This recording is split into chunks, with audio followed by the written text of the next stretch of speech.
आप देख रहे हैं आजाद बोल इंडिया का हेडलाइन शो। आज है 26 जून 2025।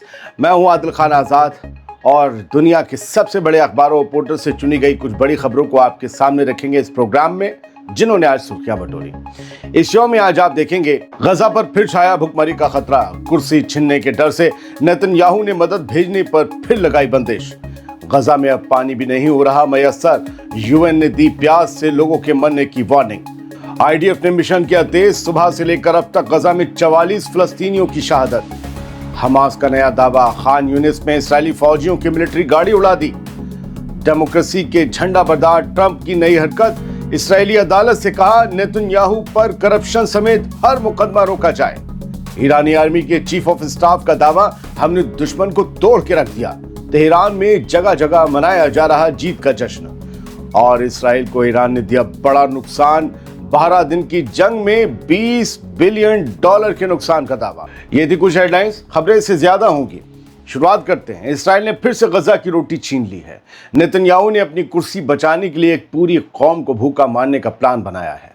इस्राएल के चैनल 12 के मुताबिक इस्राएल ने गजा को मिलने वाली इंसानी मदद की सप्लाई पूरी तरह से फिर से रोक दी है। वजह क्या है?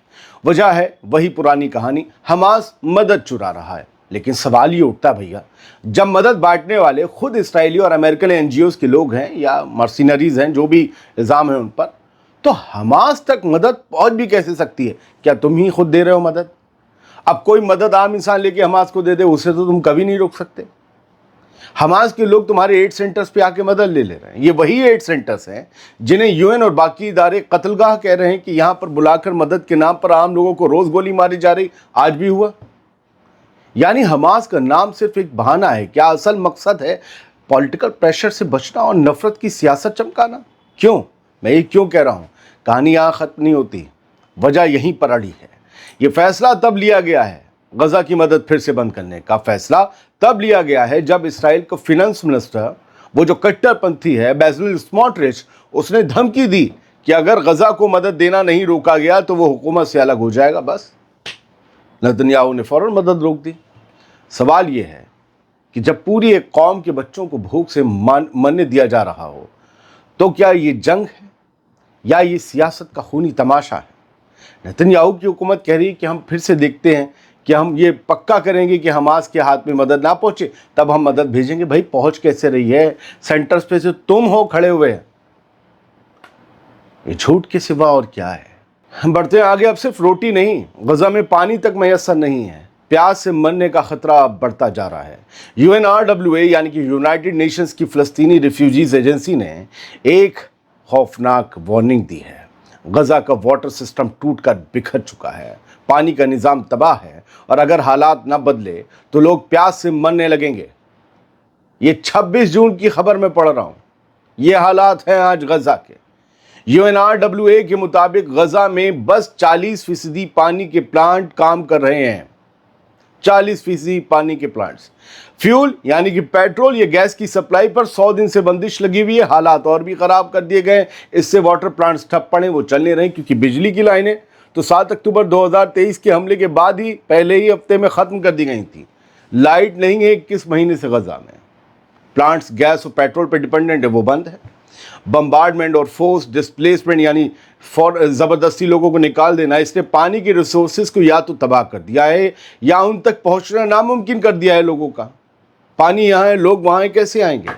पानी की पाइपलाइंस टूटी हुई हैं, टैंकर्स के जो पहिए हैं वो रुके पड़े, चक्का जाम है और कुएं सूख चुके हैं। UNRWA ने फौरन सीज फायर की डिमांड की है क्योंकि रोटी के बाद अब पानी भी एक ख्वाब बन चुका है। बेहतर यही होगा कि ईरान और इस्राएल ने जैसी समझदारी दिखाकर सीज फायर किया है दोस्तों, वैसी ही समझदारी इस्राएल और हमास भी दिखाएं, क्योंकि उस जंग की तरह इस जंग में भी किसी की जीत नहीं होने वाली। बहुत से लोगों को बुरा लगेगा, लेकिन मैं कहूँगा कि जंग में जीत होती है या हार होती है। ये जो सीज फायर हुआ इसमें कोई जीत हार नहीं हुई है। हाँ, बस आम लोगों की मौत का आंकड़ा ज़रूर बढ़ता जा रहा है गजा में, जैसे वहाँ बढ़। ये एक प्रैक्टिकल बात है कि फ़लस्तीन का मसला जंग से नहीं, डिप्लोमेटिक कोशिशों से ही सुलझ सकता है। वरना जंग के बहाने इस्राएली फौज गजा के लोगों की जान से अगले कुछ और महीनों तक यूं ही खेलती रहेगी और कोई कुछ नहीं कर पाएगा। कोई 1 घंटे के लिए जंग नहीं रोक पाया, ना रोक पाएगा। जिन्होंने आज तक जंग नहीं देखी, जिन्होंने आज तक किसी को जंग में नहीं गवाया, बस वही लोग अपने अपने घरों में कमरे में आराम से बैठे हुए 3 वक्त का खाना खाते हुए ये डिमांड करते हैं कि जंग चलती रहनी चाहिए। ऐसे नहीं होगा बर्बाद हो कि फ़लस्तीन आज़ाद। मगर जंग क्या होती है, उसकी तकलीफ़ और कीमत क्या होती है, वो कोई गज़ा के लोगों से पूछे। बच्चे जब भूख से तड़पते हैं, एक कतरा पानी नहीं होता है, आप तसव्वुर नहीं कर सकते हैं एक बाप के दिल पर क्या बीतती होगी, एक माँ का कलेजा कैसे फटता होगा। और अब बात गज़ा में जारी बर्बादी की, इंसानी तबाही की। सुबह से लेकर अब तक गज़ा में इसराइली बम्बार्डमेंट से कम 44 लोग कत्ल किए जा चुके हैं। इसराइली फ़ौज ने आज सुबह से गज़ा के मुख्तलिफ इलाकों पर शदीद हवाई हमले किए और टैंक से गोले बरसाए, जिसमें कम 44 बेगुनाह लोगों की जान चली गई। फ़लस्तीन की वफ़ा न्यूज़ एजेंसी की रिपोर्ट के मुताबिक गज़ा सिटी और नॉर्थ गज़ा में 27 लोग आज शहीद कर दिए गए। खान यूनिस शहर जो साउथ में है, वहाँ 14 लोग शहीद कर दिए गए और सेंट्रल गज़ा में 3 लोगों को कत्ल कर दिया गया, उनकी शहादत हो गई। इन सब की तस्दीक हो चुकी है। मैं जब पढ़ रहा हूँ, आप जब सुन रहे हैं, आंकड़े बढ़ गए होंगे, इसमें कहने में तकलीफ़ नहीं होती क्योंकि यही हकीकत है। ये लाशों और खौफ का सिलसिला रुक नहीं रहा है और हर नया दिन एक नई तबाही लेकर आ रहा है, एक नई तबाही लेकर। और लोग किसी की जय, किसी पर तनकीद, अपने काम ये सब कर रहे हैं। खबरों को खबरों की तरह देखिए सर, गज़ा खबर बन चुका है। अब हमास ने एक बड़े हमले का ऐलान किया है। हमास ने कहा है कि उसकी मुकावमत के फाइटर्स ने साउथ गज़ा के खान यूनिस में इसराइली फ़ौज पर शदीद हमला किया, जिसमें एक मिलिट्री गाड़ी को उड़ा दिया गया और अंदर मौजूद तमाम फ़ौजियों को मार दिया गया। ये दावा हमास की आर्म विंग का है, उनकी मिलिट्री विंग का है। हमास की मिलिट्री विंग अल-कस्साम ब्रिगेड्स का दावा है कि बच्चों के कातिल फ़ौजियों को उनके जुर्म का जवाब मिल गया है। हमास ने इसराइली हुकूमत को धमकी दी है कि तुम्हें तुम्हारी हरकतों का बदला भरपूर मिलेगा और तुम्हें हर कदम पर अपने किए की कीमत चुकानी पड़ेगी। अब डोनाल्ड ट्रंप की खुली दखल अंदाजी की बात कर लेते हैं। अब नेतन्याहू के करप्शन मुकदमे को भी ट्रंप रुकवाना चाहते हैं।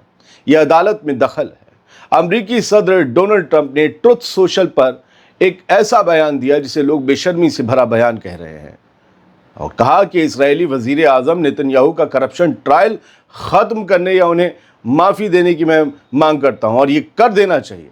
डोनाल्ड ट्रंप ने इस मुकदमे को इंसाफ का मजाक बताया है जो नेतन्याहू पर चल रहा है इसराइल की अदालतों में। अमेरिका ने इसराइल को बचाया, ये लिखा उन्होंने, अब वक्त है हम नेतन्याहू को बचाएं।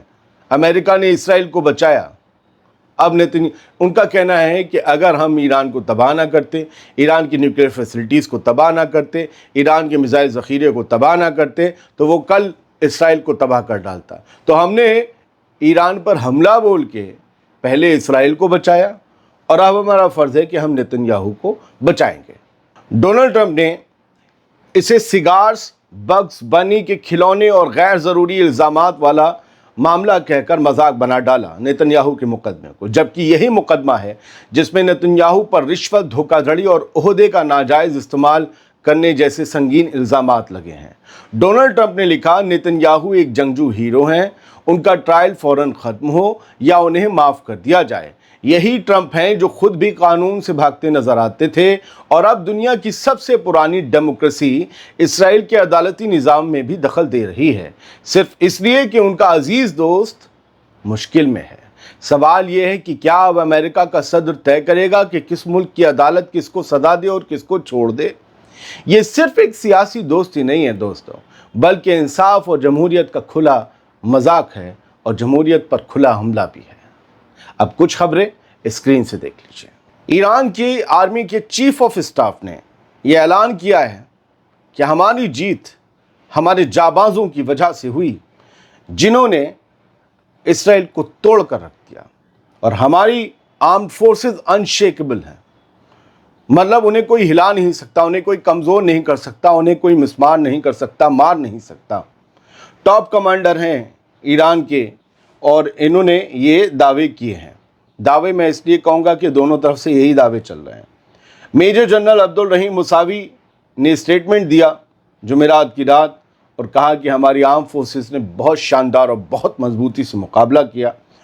The resistance vigilant and honourable nation of Iran انہوں نے اسے جو ہے ایک طریقے سے 3 لفظ اس میں جوڑے اور انہوں نے کہا کہ جو ہمارے ملک ایران کے جو اولادیں ہیں، جو بچے ہیں، وہ اپنی مادر وطن کی خدمت اور اس کی حفاظت کے لیے ہمیشہ جان دینے کو تیار رہتے ہیں۔ انہوں نے جانیں دی بھی اور فتح بھی حاصل کی، اور آگے بھی اگر زائنی حکومت ایران کی طرف ٹیڑھی نگاہ کرے گی تو اسے معقول اور منہ توڑ جواب ملے گا، جیسے کہ ابھی ملا ہے۔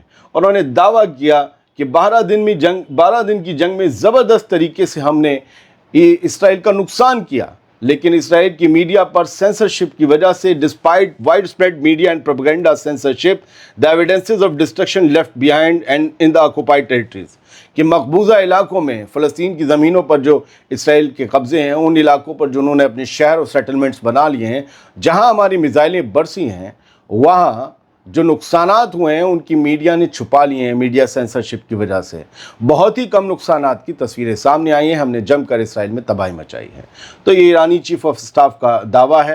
جبکہ ایک اور خبر ہے جسے ایران کے پریس ٹی وی نے خبر بنایا ہے، اور یہ اسرائیلی رپورٹس کے بیس پر ہے کہ انیشل اسرائیلی ایسٹیمیٹس جو لاسز ہوئے ہیں، جو نقصان ہوا ہے، جو تباہی مچی ہے اسرائیل کے اندر ایران کی میزائلوں سے، ان کا جو شروعاتی نقصان کا جو ایک ایسٹیمیٹ ہے وہ $20 بلین ہے۔ $20 بلین کا نقصان یہ بتایا جا رہا ہے، جس میں کہ ڈائریکٹ جو نقصان جو ہے 12 بلین جو ہے وہ ڈائریکٹ لاسز ہیں 12 دن کی جنگ میں، اور باقی 8 جو ہیں وہ اور سے مطلب کام دھندہ چوپٹ ہو گیا۔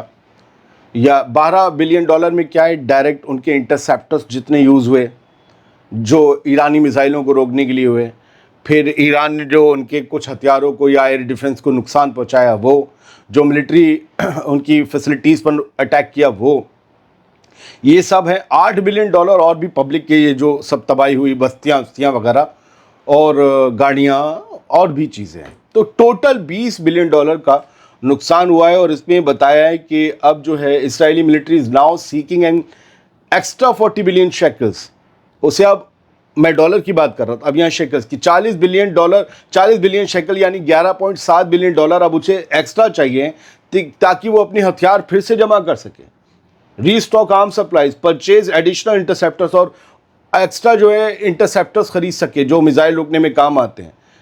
تو یہ سب دعوے ہیں۔ فی الحال ایران کی سڑکوں پر جشن ہے۔ یہ تصویریں ہمارے پاس کل شام آئی تھیں، ہم اور چیزوں میں آپ کو نہیں دکھا پائے۔ ایران کا یہ جو دارالحکومت ہے وہاں تہران میں آزادی اسکوائر ہے، وہاں لوگوں نے کتنے جوش سے اپنے ملک کی جیت کا جشن منایا۔ مجھے یہ تصویریں تیل اویو میں دیکھنے کو نہیں مل رہی ہیں۔ تیل اویو میں لوگ جشن نہیں منا رہے ہیں، حالانکہ دونوں حکومتیں اپنی ہسٹورک جیت کا دعویٰ کر رہی ہیں، لیکن ایز اے جرنلسٹ مجھے یہ دکھا کہ اس جنگ میں کوئی جیتا یا ہارا نہیں۔ نقصان دونوں طرف ہوئے۔ ایران کا نقصان بہت میجر ہوا کیونکہ ان کے بڑے ٹاپ کمانڈرز مارے گئے اور شہید ہوئے۔ یہ بات بھی صحیح ہے کہ اسرائیل نے اپنے نقصانوں کو بہت حد تک چھپایا ہوگا، لیکن یہ ایک فیصلہ کن جنگ نہیں ہوئی۔ 12 دن میں سیز فائر ہو گیا۔ کس کے حصے میں کیا آیا، اس کو لے کر لمبی انالیسز ہو سکتی ہے۔ آپ تو یہ سوچئے گا کہ اس نے کیا لیکن کسی کو کیا اتنا سا بھی کچھ حاصل ہوا؟ نہیں۔ ہاں، جواب ہو گیا، ایک ماحول بن گیا، لوگوں کو بھرم پتہ چل گئے، ایران کی طاقت بھی پتہ چل گئی، وہ سب ٹھیک ہے، لیکن جنگ جیت اور ہار گنوانے اور کمانے کا نام ہوتی ہے۔ اس میں کسی نے کچھ گنوایا نہیں، کچھ کمایا نہیں، صرف یہ ہے کہ کسی کا بھوکال ٹوٹ گیا اور کسی کا بھوکال بن گیا۔ ایران کے اعتبار سے یہ اچھی بات ہے۔